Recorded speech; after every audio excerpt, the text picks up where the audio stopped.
ಸ್ನೇಹಿತರೆ, ಇದು KGF Robertson ಪೇಟೆಯಲ್ಲಿರುವ ಸೂರಜ್ಮಲ್ circle. ನಾವು ಈಗ ಯಾರಿಗೂ ವಿರೋಧನೂ ಇಲ್ಲ, ಪರವಾಗಿನೂ ಇಲ್ಲ.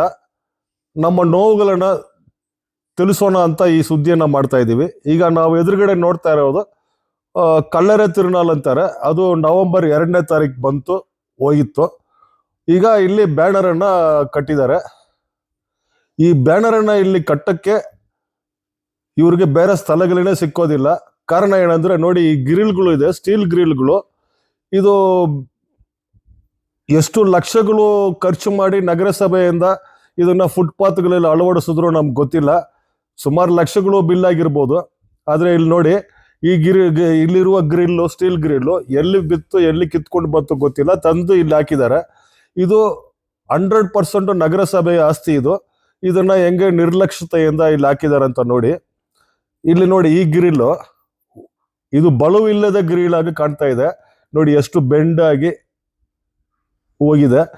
ಕಾರಣ ಏನಂದ್ರೆ, ಈ ಬ್ಯಾನರ್ಗಳು ಕಟ್ಟೋರು ಎಲ್ಲಿ ಕಟ್ಟಬೇಕು ಎಲ್ಲಿ ಕಟ್ಟಬಾರದು ಅಂತ ನಗರಸಭೆ ಸೂಚನೆ ಕೊಡಬೇಕು. ಆದ್ರೆ ನಗರಸಭೆ ಅವರು ಯಾಕೆ ಸೂಚನೆಗಳನ್ನ ನೀಡಲ್ಲ ಅಂತ ನಮಗೆ ಗೊತ್ತಿಲ್ಲ. ಸುಪ್ರೀಂ ಕೋರ್ಟ್ ಆದೇಶನೇ ಇದೆ, ಸಾರ್ವಜನಿಕರಿಗೆ ತೊಂದರೆ ಆಗುವ ಸ್ಥಳಗಳಲ್ಲಿ ಯಾವುದೇ ಬ್ಯಾನರ್ಗಳು ಕಟ್ಔಟ್ಗಳು ಕಟ್ಟಬಾರದು ಅಂತ ಸುಪ್ರೀಂ ಕೋರ್ಟ್ ಆದೇಶ ಇದ್ರೂ ಈ ಬ್ಯಾನರ್ಗಳು ಕಟ್ಟಕ್ಕೆ ಅನುಮತಿ ಕೊಡೋರು ಯಾವ ರೀತಿಯಲ್ಲಿ ಕೊಡ್ತಾ ಇದ್ದಾರೆ ಅಂತ ಗೊತ್ತಿಲ್ಲ. ಇದಾದ್ರೂ ಪರವಾಗಿಲ್ಲ. ಇಲ್ಲಿ ನೋಡಿ, ಇಲ್ಲಿ ಬ್ಯಾನರ್ ಬಂದು ಕಟ್ಟಿದ್ದಾರೆ. ಇದು ಕನ್ನಡ ರಾಜ್ಯೋತ್ಸವಕ್ಕೋಸ್ಕರ ಕಟ್ಟಿರುವ ಬ್ಯಾನರು. ಈ ಬ್ಯಾನರ್ ಪಕ್ಕದಲ್ಲಿ ಇರುವ ಗ್ರಿಲ್ ಯಾವ ಪರಿಸ್ಥಿತಿಗೆ ಹೋಗಿದೆ ಅಂತ ನೀವೇ ನೋಡಿ. ಇದೆಲ್ಲ ಸಾರ್ವಜನಿಕರ ಆಸ್ತಿಗಳು, ನಗರಸಭೆ ಪಾಲನೆ ಮಾಡಬೇಕು, ಕಾಪಾಡಬೇಕು, ರಕ್ಷಣೆ ಕೊಡಬೇಕು ಅಂತ ನಗರಸಭೆನೇ ಯಾವ ನಿರ್ಲಕ್ಷ್ಯತೆಯಿಂದ ಇದೆಲ್ಲ ಹಾಳು ಮಾಡ್ತಾ ಇದ್ದಾರೆ ಅಂತ ನೀವೇ ನೋಡ್ಬೋದು. ಇಲ್ಲಿ ನೋಡಿ, ಇಲ್ಲಿ ಯಾವಾಗ ಇಲ್ಲಿ ಬ್ಯಾನರ್ ಕಟ್ಟಿದ್ರು, ಯಾವಾಗ ಇದು ಕಿತ್ಕೊಂಡು ಬಂತ ಗೊತ್ತಿಲ್ಲ.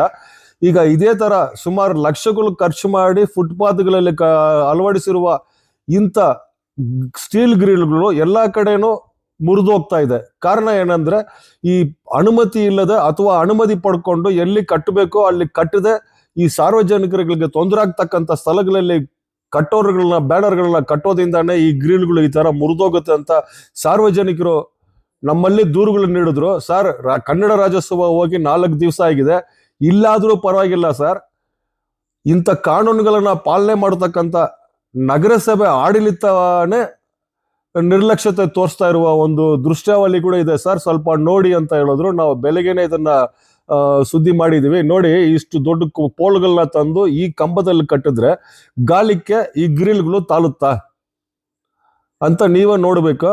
ಕಮಿಷನರ್ ಸಾಹೇಬರು ದಿನ ಈ ಕಡೆನೆ ಹೋಗ್ತಾರೆ ಬರ್ತಾರೆ. ಇದಾದ್ರೂ ಪರವಾಗಿಲ್ಲ. ನಗರಸಭೆ ಮುಖ್ಯ ದ್ವಾರವಾಗಿರ್ತಕ್ಕಂಥ ಗೇಟ್ ಎದುರುಗಡೆನೆ 3 ಬ್ಯಾನರ್ಗಳನ್ನ ಕಟ್ಟಿದ್ದಾರೆ. ಅದನ್ನ ಕನ್ನಡ ರಾಜ್ಯೋತ್ಸವಕ್ಕೋಸ್ಕರ ಕಟ್ಟಿರುವ ಬ್ಯಾನರ್ಗಳು ಇವತ್ತಿಗೂ ಅಲ್ಲೇ ಇದೆ. ಕಾರಣ ಏನಂದ್ರೆ, ನಗರಸಭೆ ಪೌರಾಯುಕ್ತರು ಅಥವಾ ನಗರಸಭೆ ಆಡಳಿತಕ್ಕೆ ಈ ಬ್ಯಾನರ್ಗಳನ್ನ ಕಂಡ್ರೆ ಭಯಾನ, ಇಲ್ಲ ಈ ಬ್ಯಾನರ್ಗಳಲ್ಲಿರುವ ಭಾವಚಿತ್ರಗಳನ್ನ ಕಂಡ್ರೆ ಭಯ ಅನ್ನೋದು ಗೊತ್ತಿಲ್ಲ. ನಾಳೆ ಏನಾದ್ರೂ ಇಂಥ ಬ್ಯಾನರ್ಗಳು ಗಾಳಿಗೆ ಕಿತ್ಕೊಂಡು ಬಂದು ರಸ್ತೆಯಲ್ಲಿ ಬಿದ್ದರೆ ಪ್ರಾಣ ಅನಾಹುತಗಳಾದ್ರೆ ಯಾರು ಜವಾಬ್ದಾರಿ? ಇವ್ರು ನೋಡಿ, ಇಲ್ಲಿ ಇವ್ರು ಲಾಯರು, ಇವ್ರಿಗೆ ಗೊತ್ತಿಲ್ವಾ ಈ ಸ್ಥಳದಲ್ಲಿ ಈ ಬ್ಯಾನರ್ ಅನ್ನ ಇಲ್ಲಿ ಕಟ್ಟಬಹುದಾ ಅಂತ ಅವ್ರಿಗೆ ಗೊತ್ತಿಲ್ವಾ? ಇಲ್ಲ ಕಟ್ಟಿರೋರ್ಗೆ ಅವ್ರು ಸೂಚನೆ ಕೊಡ್ಬೇಕಲ್ವಾ? ಇದಾದ್ರೂ ಪರವಾಗಿಲ್ಲ, ಬಂಡಿ ನಗರಸಭೆ ಎದುರುಗಡೆನೆ ನಿಮಗೆ ತೋರಿಸ್ತೀವಿ ಯಾವ ತರ 3 ಬ್ಯಾನರ್ಗಳನ್ನ ಕಟ್ಟಿದ್ದಾರೆ. ಒಂದು ಬ್ಯಾನರ್ ಅರ್ಧ ಕೆಳಗಡೆ ಬೀಳುವ ಪರಿಸ್ಥಿತಿಯಲ್ಲಿ ಇದೆ. ಇಂಥ ಪರಿಸ್ಥಿತಿಯಲ್ಲಿ ಈ ಬ್ಯಾನರ್ಗಳನ್ನ ಕಟ್ಟಿರೋದು ಸರಿ ಇಲ್ಲ.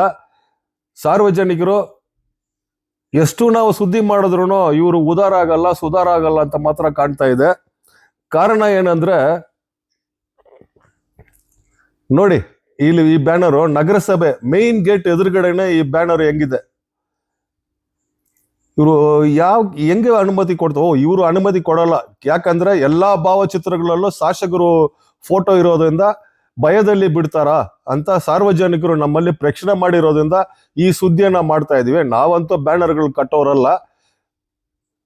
ನೋಡಿ, ಇಲ್ಲಿ ಈ ಗ್ರಿಲ್ ಎಷ್ಟು ಲಾಂಗ್ ಗ್ರಿಲ್, ಈ ಗ್ರಿಲ್ ಒಳಗಡೆ ಹೋಗಿ ಇದನ್ನ ಕಟ್ಟಿದ್ದಾರೆ. ಇಲ್ಲಿ ಇತ್ತು ಸ್ಟೀಲ್ ಗ್ರಿಲ್ ಎಲ್ಲಿ ಹೋಯ್ತು ಗೊತ್ತಿಲ್ಲ. ಅದು ಯಾವ ಕಾಲದಲ್ಲಿ ಬ್ಯಾನರ್ ಕಟ್ಟಿ ಮುರಿದು ಹೋಗಿ ಕೆಳಗೆ ಬಿತ್ತು ಗೊತ್ತಿಲ್ಲ. ಇದು ನೋಡಿ, ಈ ಗ್ರಿಲ್ ಅಲ್ಲಿ ಈ ಬ್ಯಾನರ್ಗಳನ್ನ ಕಟ್ಟಿರೋದು ತಪ್ಪು ತಪ್ಪು ತಪ್ಪು. ಸುಪ್ರೀಂ ಕೋರ್ಟ್ ಆದೇಶವನ್ನ ಉಲ್ಲಂಘನೆ ಮಾಡಿರುವ ನಗರಸಭೆ ಅಧಿಕಾರಿಗಳ ಮೇಲೆ ಯಾರು ಕಾನೂನು ಕ್ರಮ ಜರುಗಿಸ್ತಾರೋ ಅಂತ ಗೊತ್ತಿಲ್ಲ. ಇದು 100% ಪಬ್ಲಿಕ್ ನ್ಯೂಸೆನ್ಸ್.